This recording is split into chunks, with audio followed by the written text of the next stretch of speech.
La gestion d'actifs, c'est quoi? La gestion d'actifs, c'est plus que le maintien d'actifs ou encore seulement l'entretien. Ça inclut tous les processus de long en large qui nous permettent de s'occuper des actifs de manière adéquate. Donc, ça veut dire optimiser les investissements pour avoir les niveaux de service pour les gens qui utilisent ces actifs-là, tout en s'assurant qu'on maintient l'actif en bon état pendant toute sa durée de vie utile.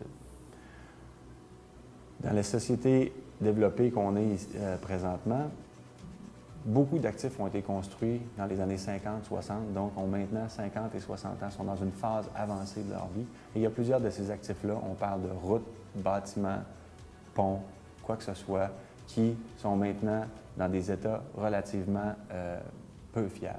Donc, ils nécessitent des investissements importants. Au Québec, c'est particulièrement vrai. On a eu des épisodes un peu catastrophiques dans les 10 dernières années. Il y a eu l'effondrement du viaduc La Concorde. Il y a des pans de béton qui sont tombés sur des bâtiments qui ont blessé et tué des gens. Donc, ça a amené un certain éveil de conscientisation sur le fait que les actifs qu'on a, il faut les maintenir pour s'assurer qu'ils ne deviennent pas non seulement des dangers publics, mais de s'assurer de garder leur intégrité. Pour mettre en œuvre la gestion d'actifs, ça prend plusieurs choses. Donc, la gestion d'actifs, ce n'est pas une finalité en soi, c'est un moyen. Donc, avant tout, il faut connaître nos actifs.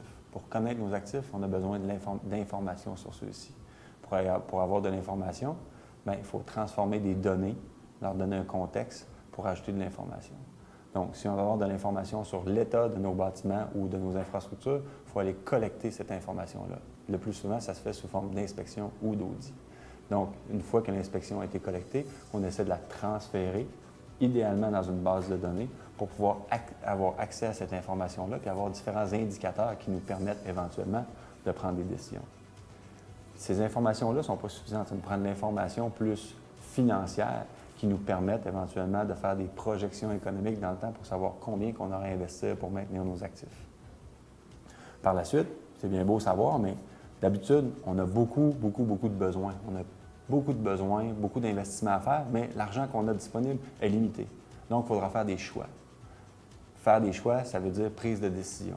Pour faire des prises de décision basées sur de l'information, ça prend aussi une science de la prise de décision, qui sont des processus quand même importants et relativement complexes. Donc, on veut éviter que ça soit 100% subjectif, que ça soit basé sur l'opinion des gens, que ces choix-là soient faits, mais plutôt basés sur de l'information. Il y a toujours une partie de subjectivité parce qu'il ne faut pas enlever l'humain de ça, c'est très important, mais idéalement, on va essayer de baser nos décisions sur de l'information. Donc, les processus de prise de décision sont très importants.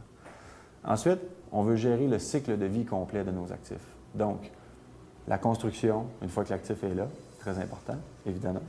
Ensuite, l'opération du bâtiment, qui inclut de l'entretien le plus souvent. Donc, l'entretien se fait de manière annuelle, biannuelle. On a des budgets d'opération qui nous permettent de faire de l'entretien. Mais, périodiquement dans le temps, on a des investissements à faire dans nos actifs. Ces investissements-là, c'est des grosses sommes d'argent qui sont souvent capitalisables, qu'on appelle des immobilisations.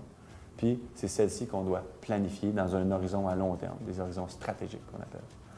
Ensuite, on veut connaître le contexte réglementaire qui nous chapeaute. Donc, est-ce qu'il y a des contraintes environnementales? Est-ce qu'il y a des lois qui nous font qu'on doit faire des choix ou aller dans certaines directions ou d'autres règlements ou objectifs sectoriels qui vont nous encadrer? Éventuellement, une fois qu'on possède ou qu'on est assez évolué ou mature dans l'ensemble de ces processus-là, on peut avancer vers du développement durable. Évidemment, les actifs servent la communauté, mais les actifs ont un impact important sur l'environnement. Puis si on ne connaît pas la fin de vie de nos actifs, on peut avoir des impacts négatifs, pires que ceux-là qu'on aura mis en place justement pour le support à la communauté.